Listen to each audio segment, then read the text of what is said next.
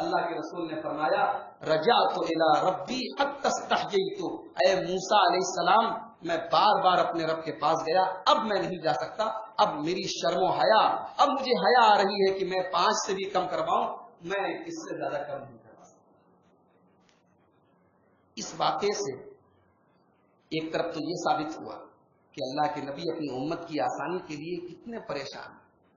بھئی آپ کو کیا پڑی تھی؟ آپ 50 ٹائم کی نماز اللہ کے نبی کو پڑھنا ہوتا تو آپ پڑھ سکتے تھے، لیکن معاملہ امت کا تھا، اپنی امت سے اتنی محبت تھی اللہ کے پیارے نبی کو کیا بار بار آئے گئے، جہاں تک ہو سکا اپنی امت کے لیے آسان کر۔ اور دوسری بات یہ پتہ چلی کہ موسیٰ علیہ السلام کا تجربہ کتنا بہترین تھا کہ انہوں نے جو بات کہی تھی 100% آج وہ بات صادق آ رہی ہے کہ آج مسجد تو بنا لی شب بھر میں، ایمان کی حرارت والوں نے، من اپنا پرانا پاپی تھا، برسوں میں نمازی بن نہ سکا، 5 ٹائم کی نماز بھی آج اس امت کے لیے بھاری۔ وہ نماز جسے اللہ کے نبی نے اپنی آنکھوں کی ٹھنڈک کہا، وہ نماز جسے اللہ کے نبی نے اپنے آخری ٹائم میں انتقال کے تھوڑی دیر پہلے، حضرت عائشہ کہتی ہے کہ میں نے کان لگا کے سنا تو اللہ کے نبی کی زبان سے نکل رہا تھا الصلاۃ الصلاۃ، اے میری امت کے لوگوں نماز کی پابندی کرنا، نماز مت چھوڑو۔ وہ نماز کہ روزہ جبریل کے ذریعے فرض ہوا، زکوٰۃ جبریل کے ذریعے فرض ہوئی، حج جبریل کے ذریعے آیا، لیکن نماز اللہ تبارک و تعالیٰ نے ڈائریکٹ اپنے نبی کو دی ہے، بلا واسطہ اپنے نبی کو نماز دی ہے، اور تمام عبادتیں زمین کے اوپر فرض ہوئی ہیں لیکن نماز آسمان کے اوپر فرض ہوئی ہے۔ وہ 5 ٹائم کی نماز بھی آج کے مسلمان کے لیے بھاری ہے، 5 ٹائم کی نماز بھی مسلمان پابندی سے نہیں پڑھتا۔ اللہ ہم سب کو نماز کی پابندی کرنے کی توفیق عطا فرمائے۔ تو یہ معراج کی وہ لمبی حدیث ہے جو میں نے آپ کے سامنے پڑھی۔ اب ایک آخری بات، معراج کے موقع پر تو اللہ کے نبی نے بہت کچھ دیکھا اور سنا تھا، ایک واقعہ آپ نے معراج کے موقع پر دیکھا تھا، میں اس کو بیان کر کے بات ختم کرتا ہوں۔ مسند احمد کی روایت ہے اور صحیح روایت ہے، اللہ کے نبی کہتے ہیں کہ جب میں معراج پر گیا تو بہت بہترین خوشبو آئی، بہت بہترین خوشبو میں نے محسوس کی، تو میں نے جبریل سے پوچھا کہ یہ خوشبو کیسی آئی؟ تو جبریل علیہ السلام نے کہا کہ یہ اس عورت کی خوشبو ہے جو فرعون کی بیٹی کو کنگھی کیا کرتی تھی۔ فرعون بہت بڑا بادشاہ تھا، تو فرعون کے محل میں ایک عورت آتی تھی اس کی بیٹی کو اور اس کے نواسے اور نواسیوں کو کنگھی کرنے کے لیے، تو یہ اس عورت کی خوشبو ہے۔ اللہ کے نبی نے پوچھا کہ اس عورت کے اندر کیا خاص بات تھی کہ اس کی خوشبو یہاں پر آ رہی؟ تو حضرت جبریل نے کہا کہ اللہ کے نبی، ایک دن وہ عورت فرعون کی بیٹی کو کنگھی کر رہی تھی، کنگھی کرتے کرتے اچانک کنگھی اس کے ہاتھ سے گر پڑی، اس کی زبان سے فوراً نکلا بسم اللہ، اللہ کے نام سے۔ وہ عورت ایمان والی تھی، توحید والی۔ تو فرعون کی بیٹی بولی تم نے ابھی کس کا نام لیا؟ اللہ کا نام لیا، یہ اللہ کون ہے؟ میرا باپ ہے کیا؟ فرعون ہے کیا؟ بولی نہیں، تمہارا اور میرا دونوں کا رب اللہ ہے۔ تو فرعون کی بیٹی بولی اس کا مطلب یہ ہوا کہ میرے باپ کے علاوہ بھی تمہارا کوئی رب ہے؟ کہا کہ ہاں، میرا، تیرا اور تیرے باپ کا سب کا رب اللہ ہے۔ تو فرعون کی بیٹی بولی یہ بات میں اپنے باپ کو بتا دوں؟ بولی بتا سکتی ہو تم۔ فرعون کی بیٹی نے اپنے باپ کو یہ بات بتائی، فرعون نے بلوایا اس عورت کو، کہا کہ اللہ کے ربن غیری، میرے علاوہ بھی تیرا کوئی رب ہے؟ وہ عورت بولی کہ ہاں، میرا اور تمہارا سب کا رب اللہ ہے۔ اب فرعون جو اپنے آپ کو رب کہتا تھا وہ کیسے گوارا کر سکتا تھا کہ اس کے دور حکومت میں کوئی اللہ کو اپنا رب مانے، کوئی توحید پر قائم؟ حدیث کے الفاظ ہیں، اس نے ایک تانبے کی گائے کی شکل میں آگ جلوانے کا حکم دیا، بہت بڑی آگ جلوائی، اور اس کے بعد حکم دیا کہ اس عورت کو اور اس کے تمام بچوں کو اس آگ میں ڈال دیا جائے۔ اللہ کے نبی کہتے ہیں جب اس عورت کو آگ میں اس کے بچوں کو ڈالا جانے لگا تو اس نے کہا کہ فرعون سے کہا کہ میری ایک گزارش ہے، ریکویسٹ ہے۔ کہ کیا ریکویسٹ ہے؟ کہا کہ جب مجھے اور میرے بچوں کو آگ میں ڈال دینا تو ہماری لاش کے جو حصے باقی بچے، ہماری ہڈی وڈی باقی بچے، اس کو ایک کپڑے میں اکٹھا کر کے دفنا دینا۔ فرعون نے کہا ٹھیک ہے، تمہاری یہ بات مانی۔ اس کے بعد اللہ کے نبی کہتے ہیں اس عورت کی آنکھوں کے سامنے ایک ایک کر کے اس کے تمام بچوں کو آگ میں ڈال دیا۔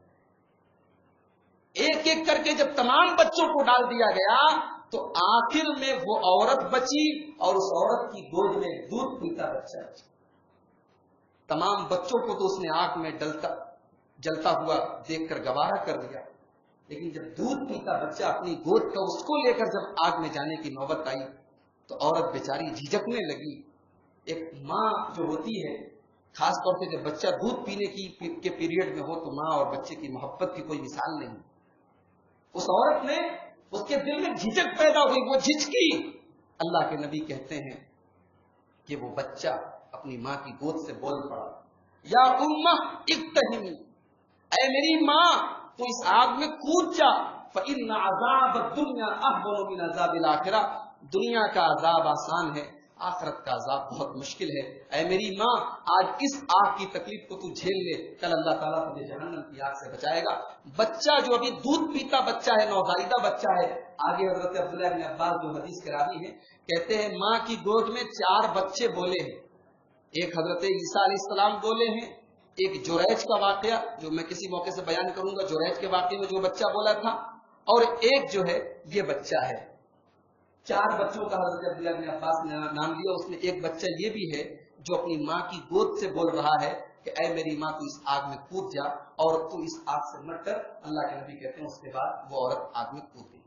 یہ واقعہ معراج کے سلسلے میں بہت بڑا سبق ہے ہمارے اور آپ کے لیے کہ ایمان کی راہ میں کتنی ہی آزمائشیں کیوں نہ آ جائیں، ایک مومن کو کبھی اپنے ایمان سے سمجھوتا نہیں کرنا چاہیے. میرے پیارے بھائیوں، اس عورت نے مثال قائم کی ہے حق پر جمے رہنے کی. اپنے تمام بچوں کو ایک ماں اپنی آنکھوں کے سامنے اگر آگ میں ڈلوا دینے کو گوارا کر لے، بہت بڑی بات ہے. اللہ کے رسول کہتے ہیں اس کا یہ مقام تھا کہ جنت میں اس کی خوشبو آئی. تو میرے ساتھیوں، یہ معراج کے چند واقعات تھے جو میں نے آپ کے سامنے بیان کیے. میں اللہ سے دعا کرتا ہوں اللہ تعالیٰ معراج کے اس واقعے سے ہم سب کو عبرت اور نصیحت حاصل کرنے کی توفیق عطا فرمائے. رب العالمین ہمیں ایمان پر ثابت قدم رہنے کی توفیق عطا فرمائے. ہمیں سے جو لوگ بے نمازی ہیں اللہ ان کو نماز کی پابندی کرنے کی توفیق عطا فرمائے. جو نمازی ہیں اللہ ان کو ریاکاری سے بچائے، اخلاص کی توفیق عطا فرمائے. جو لوگ بیمار ہیں اللہ ان کو شفا عطا فرمائے. جو لوگ مصیبت میں ہیں، پریشانی میں، اللہ ان کی پریشانیوں کو دور کرے. اللہ تعالیٰ ہم سب کے اوپر اپنی رحمت کا سایہ دراز کرے. ہندوستان میں اور پوری دنیا میں اس وقت جو ہے مسلمانوں کے تعلق سے جو حالات ہیں، جو پریشانیاں ہیں، اللہ ہم اس سے دعا کرتے ہیں ہماری پریشانیوں کو حل کر دے، مسلمانوں کے اوپر آسانی فرما. اے اللہ تو ہمارے اوپر کوئی ایسا حکمراں، کوئی ایسی حکومت تو ہمارے اوپر مسلط مت کر. اے اللہ جو ہمارے اوپر رحم نہ کرے. اے اللہ ظالم حکومت کو تو ہمارے اوپر مسلط مت کر. اے اللہ مسلمانوں کے جان و مال کی حفاظت فرما. اے اللہ مسلمانوں کی عزت و آبرو کی حفاظت فرما. اے اللہ مسلمانوں کی مسجدوں کی اور عبادت خانوں کی حفاظت فرما. اے اللہ جب تک دنیا میں زندہ رہے اسلام پر زندہ رہے اور خاتمہ ہمارا ایمان پر ہو. وآخر دعوانا الحمدللہ رب العالمین. الحمد لله كفى وسلام على عباده الذين اصطفى. أما بعد، قال الله سبحانه وتعالى: أعوذ بالله من الشيطان الرجيم، بسم الله الرحمن الرحيم. إن الله وملائكته يصلون على النبي يا أيها الذين آمنوا صلوا عليه وسلموا تسليما. اللهم صل على محمد وعلى آل محمد كما صليت على إبراهيم وعلى آل إبراهيم إنك حميد مجيد. اللهم بارك على محمد وعلى آل محمد كما باركت على إبراهيم وعلى آل إبراهيم إنك حميد مجيد. اللهم انصر من نصر دين محمد صلى الله عليه وسلم واجعلنا منهم، واخذل من ترك دين محمد صلى الله عليه وسلم ولا تجعلنا منهم. آمين. عباد الله رحمكم الله، إن الله يأمر بالعدل والإحسان وإيتاء ذي القربى وينهى عن الفحشاء والمنكر والبغي يعظكم لعلكم تذكرون.